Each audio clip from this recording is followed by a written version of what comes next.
El universo mecánico. La ley de la gravitación universal de Isaac Newton explica por qué todos los cuerpos próximos a la superficie de la Tierra caen con la misma aceleración constante. Esta ley de Newton explica por qué cae la manzana desde el árbol, pero no la luna desde el cielo. La manzana y la luna. 50 años después de que sucediera, Isaac Newton comentó con alguien que su descubrimiento había tenido relación con ver caer de un árbol una manzana.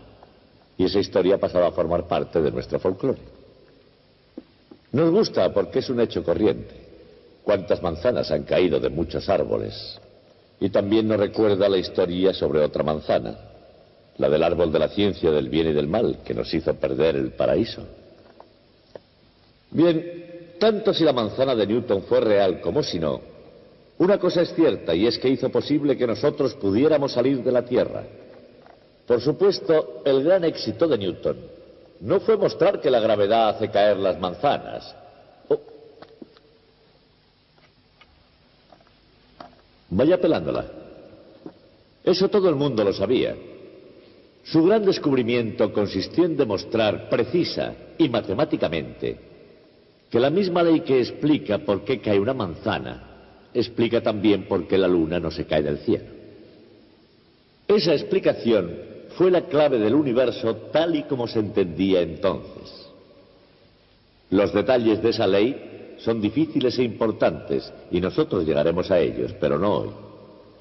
Hoy quiero explicar primero cómo fue razonando Newton el problema y cómo demostró que tenía razón. La luna bajaba 0,126 milímetros, un veinteavo de pulgada, y se podría decir que es el primer veinteavo de pulgada en el recorrido de nuestro viaje a la luna.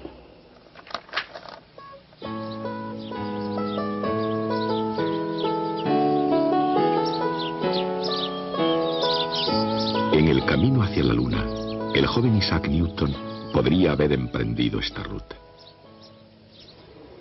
3 siglos más tarde, 3 hombres emprenden un viaje que aventaja los viajes de Marco Polo, Magallanes, Colón, Drake y quizás a los de cualquier explorador de la Tierra desde los primeros pasos que se dieron hacia lo desconocido. Estos hombres están ligados a la luna. Su destino ya ha sido determinado por ingenieros y científicos, técnicos y visionarios, investigadores y pilotos de pruebas, con la mejor planificación y todo el material adecuado. Pero todo el mundo aquí, desde el primero al último, está subido a los hombros de un hombre, Isaac Newton.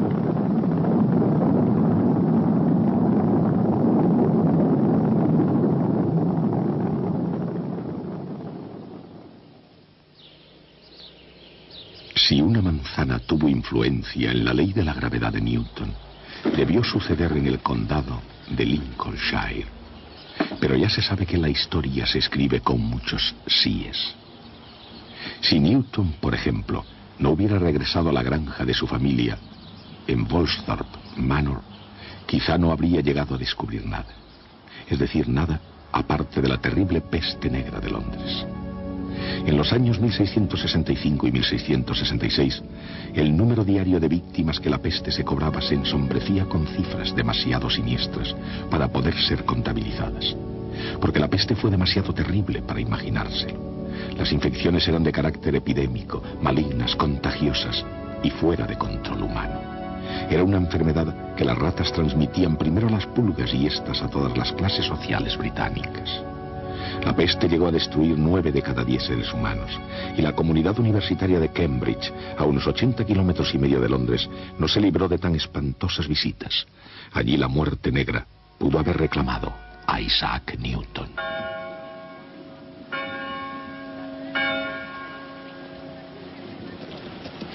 Pero Newton, en 1665, se retiró a los montes de Lincolnshire, y en ese bucólico escenario pienso que vivió Newton y resolvió algunos de los grandes misterios del universo.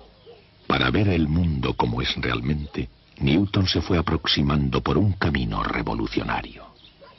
Para alcanzar una comprensión del universo totalmente nueva, debería formarse una opinión del mundo más profunda y extensa que las perspectivas familiares de la campiña inglesa. Para un joven estudiante de 22 años, aún sin licenciatura, que nunca había viajado más lejos de Cambridge, el universo era un reto enorme.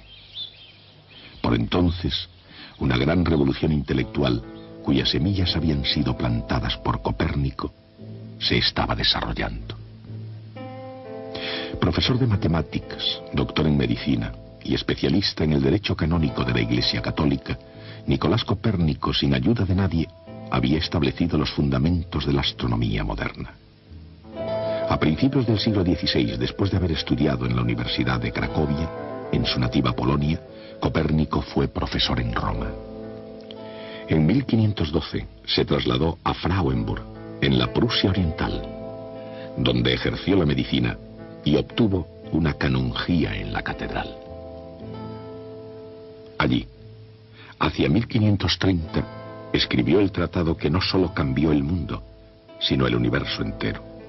Sabiamente dedicó su obra, La revolución de las órbitas celestes, al Papa Paulo III, y prudentemente retuvo su publicación hasta ya próxima su muerte en el año 1543. Pero Copérnico había logrado su objetivo, el sistema copernicano, que ya ningún poder logró después suprimir. Basado en antiguos datos astronómicos, en algunas cosas era únicamente un pequeño progreso sobre el sistema de Ptolomeo. Ambos puntos de vista estaban en gran parte basados en la filosofía aristotélica, sobre todo en el antiguo credo griego, de que todos los movimientos celestes eran círculos perfectos.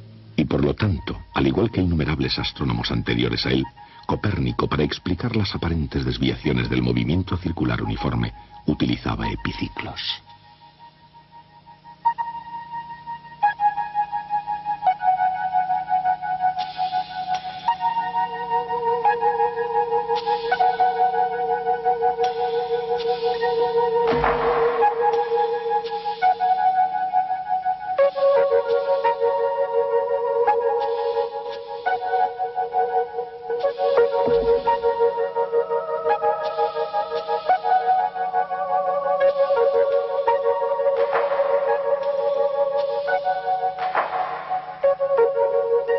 No obstante, situó el Sol en el centro del sistema solar y puso en órbita a su alrededor a todos los demás planetas, incluida la Tierra.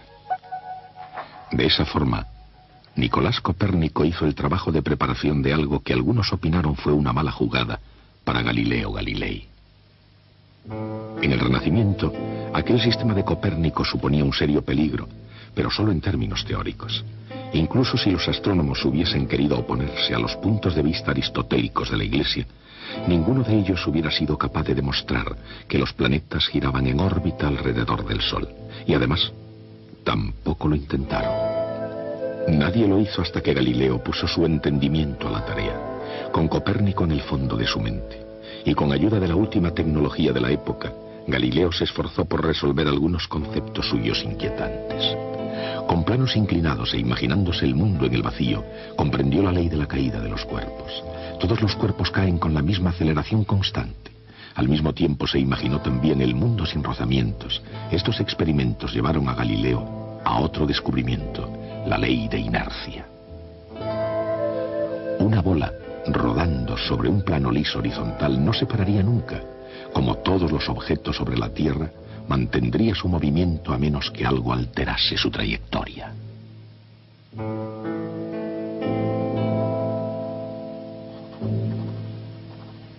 Galileo explicó cómo funcionan las cosas en la Tierra, aceptando el sistema de Copérnico y sus propios puntos de vista sobre el movimiento. Pero se necesitaron 3 leyes más para poder explicar cómo funcionan las cosas por encima y más allá de la Tierra. Esas 3 leyes fueron una aportación de Johannes Kepler. La primera ley de Kepler daba a las órbitas planetarias una nueva forma no circular y situaba al Sol un poco desplazado del centro. Kepler se dio cuenta de que un planeta se encontraba unas veces más cerca y otras más lejos del Sol. De acuerdo con la segunda ley de Kepler, Cuanto más cerca del Sol estaba un planeta, más rápido era su movimiento, y cuanto más alejado, más lentamente se movía.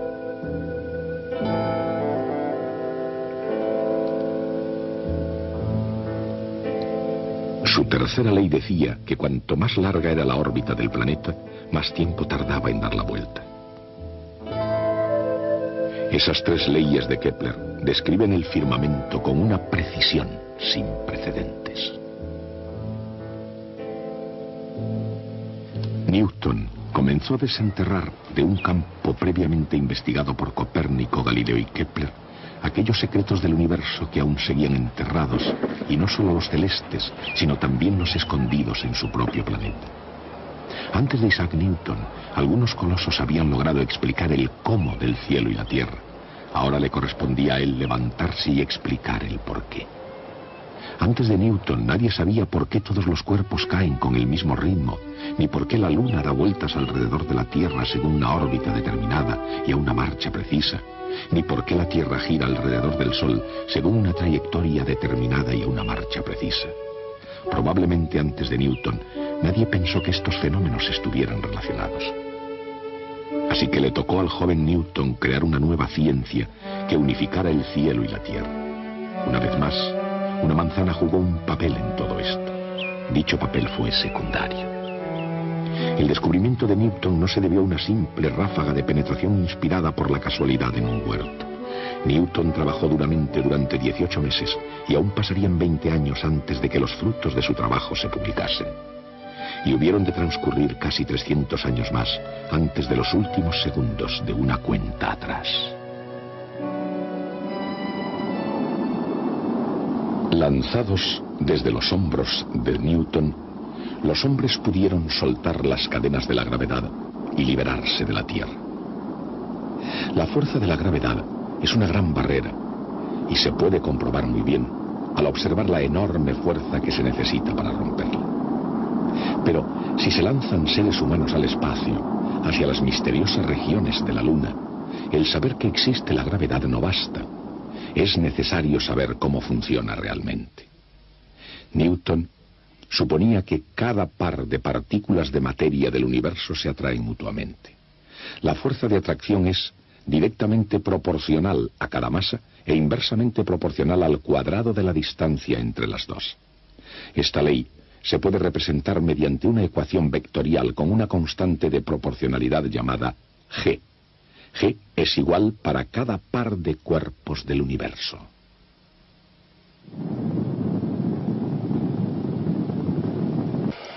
Le dije a Michael que tú estás ahí arriba y me contestó, ¿entonces quién conduce? Una buena pregunta. Isaac Newton es el que nos conduce ahora. Como la fuerza de la gravedad en la Luna es menor que en la Tierra, en la Luna las cosas pesan menos que aquí. Las cosas caen más despacio incluso. Pero todos los cuerpos, incluso un martillo y una pluma, caen a la vez.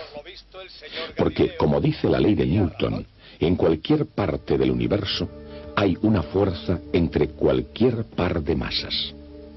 Por consiguiente, cada partícula de masa del astronauta es atraída por cada partícula de masa de la Luna.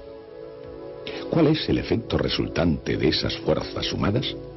Cada cuerpo atrae al otro como si toda su masa estuviera concentrada en su centro de masa.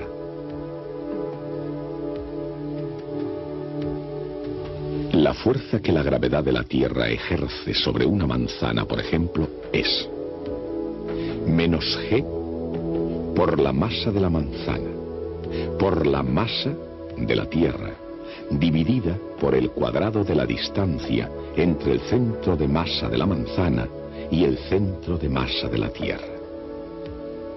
Para fines prácticos, esa distancia es el radio de la Tierra. La fuerza también es masa por aceleración.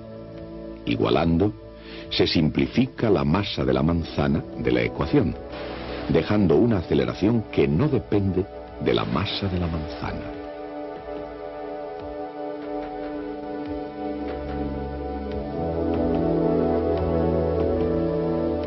La gravedad tiene el mismo efecto sobre cualquier objeto en la superficie de la Tierra. Medio siglo antes de Newton, Galileo descubrió que todos los cuerpos caen con la misma aceleración constante. Y Newton, con su ley de la gravedad, explicó ese extraño fenómeno.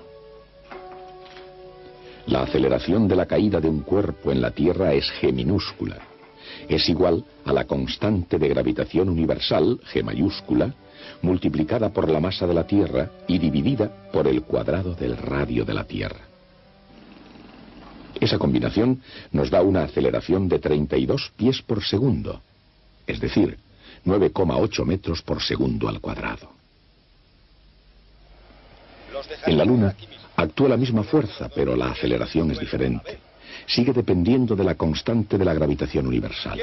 Pero ahora la masa es la masa de la Luna, y la distancia es el radio de la Luna, y la aceleración de un cuerpo que cae en la Luna es 1/6 de la aceleración en la Tierra.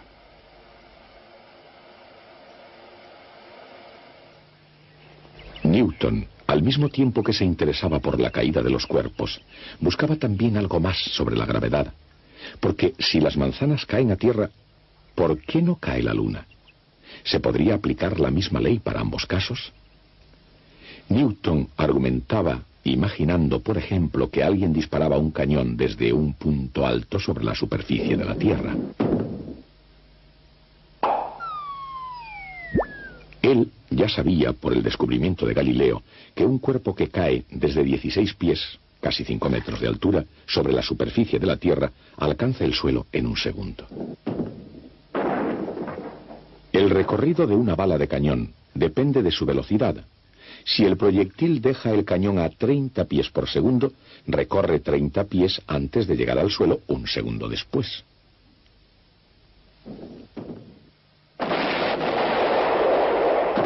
Pero Newton se dio cuenta que si el proyectil se disparase suficientemente rápido, tardaría más de 1 segundo en llegar al suelo. La superficie de la Tierra se va curvando por debajo de la bala de cañón antes de que la alcance. Él imaginó un movimiento tan rápido que la bala se mantiene cayendo mientras que la superficie de la Tierra se va curvando por debajo de ella. Dicho de otro modo, el proyectil se mantendría en órbita.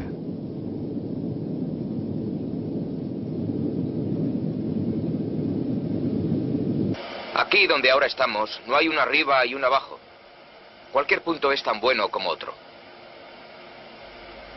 Pero 0G, o sin peso, no es verdaderamente ausencia de gravedad. Los astronautas que giran alrededor de la Luna se mantienen allí por la gravedad, al igual que la gravedad mantiene a la Luna en órbita, o hace caer una manzana en la Tierra. Los objetos que flotan por la cabina están en situación de caída libre, exactamente igual que la propia nave espacial.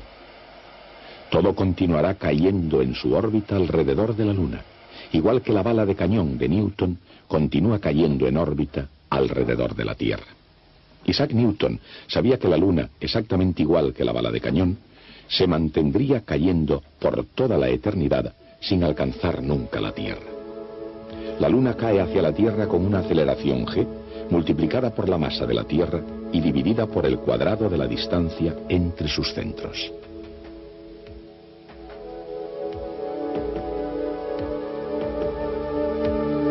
La fórmula es la misma que en el caso de la manzana o de cualquier otro cuerpo en la Tierra, con la diferencia de que la distancia no sería el radio de la Tierra. En este caso, se trata de la distancia de la Tierra a la Luna, que es mucho mayor. El ritmo a que la Luna cae es menor que el de caída de la manzana. Es igual al radio de la Tierra dividido por la distancia a la Luna al cuadrado. Ese cociente se conoce desde la antigüedad. Los matemáticos griegos calcularon la distancia a la Luna como unas 60 veces el radio de la Tierra. O sea que la Luna tendría que caer más lentamente que la manzana en 60 al cuadrado, o sea, 3.600 veces más despacio. Newton concluyó que si la manzana caía a 16 pies, 4,86 metros por segundo, la Luna caía 16 pies dividido por 3.600, y esa distancia es 1/20 de pulgada, o sea 0,126 milímetros. Esa era la predicción hecha por la teoría de la gravedad de Isaac Newton. El siguiente paso decisivo fue comparar la teoría con la realidad, o dicho con otras palabras, la pregunta de cara a Newton era: ¿qué distancia recorrería de hecho la Luna en cada segundo de su caída? ¿Cómo pudo deducir la respuesta a partir de lo que sabía sobre la órbita de la Luna? Newton sabía que la Luna seguía una órbita casi circular y que tardaba aproximadamente un mes en dar una vuelta completa. Según el principio de inercia, la Luna opone resistencia a moverse en un círculo y tiende a marchar recto en la dirección de la tangente a la circunferencia.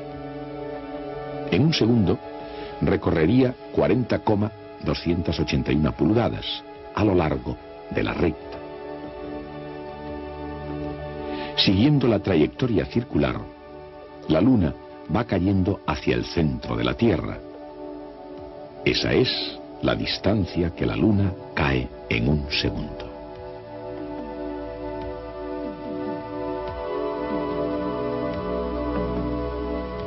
Según el teorema de Pitágoras, Rm² más D² es igual a la suma de Sm y Rm². Así, D² es igual a Sm² más 2 veces Rm por Sm. Una cantidad tan pequeña que se puede despreciar. Dado el tamaño de Rm y D, Sm es 1/20 de pulgada, 0,126 milímetros. Para el mundo en general, qué grande iba a resultar ese 1/20 de pulgada. Que los cuerpos continuarían cayendo por siempre por influencia de la gravedad ha sido probado por una asombrosa concordancia entre la teoría y la observación. La prueba de que 1/20 de pulgada explicaría tanto en la práctica como en la teoría los misterios de la caída de los cuerpos de Galileo y los movimientos celestes de Johannes Kepler. Pero a pesar de ser un secreto tan maravilloso, pasaron otros 20 años antes de que Newton lo compartiera con el mundo. Sin embargo, en ese momento, con ese resultado de 1/20 de pulgada, Newton supo que tenía en sus manos la clave del universo mecánico. Newton había dado el primer paso de un camino que nos conduciría al espacio y a la Luna.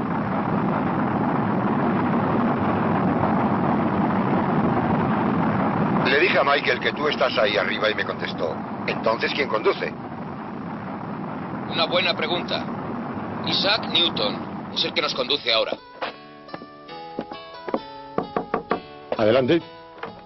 Según la ley de gravitación universal de Newton, la fuerza de la gravedad entre dos cuerpos es directamente proporcional al producto de sus masas e inversamente proporcional al cuadrado de la distancia entre ellos.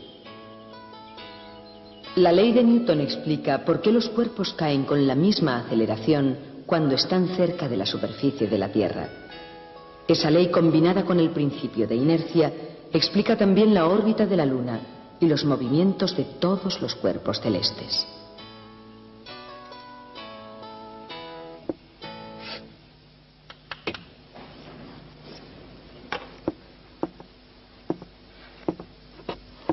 El hecho de que ese 20 de pulgada sea el mismo que este habría sido suficiente como logro de trabajo de toda una vida para cualquier científico, menos para Newton. La lista de sus hallazgos matemáticos y científicos nos deja completamente sin respiración. Por otra parte, no todo lo que hizo Newton nos parece respetable.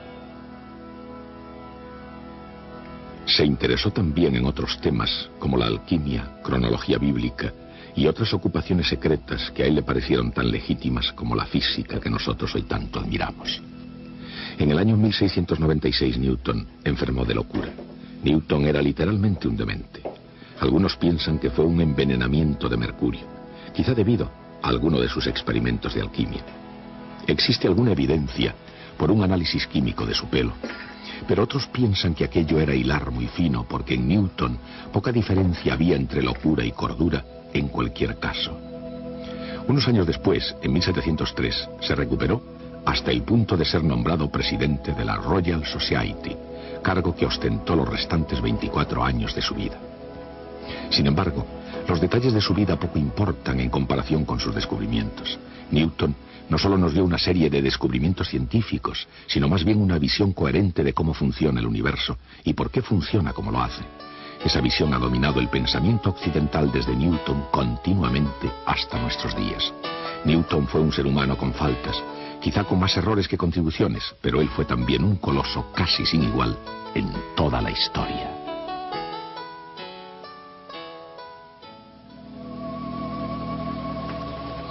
Lord Byron escribió en su Don Juan: cuando Newton vio caer una manzana, en ese ligero sobresalto de su contemplación, encontró un modo de demostrar que la Tierra daba vueltas en una rotación de lo más natural, llamada gravedad.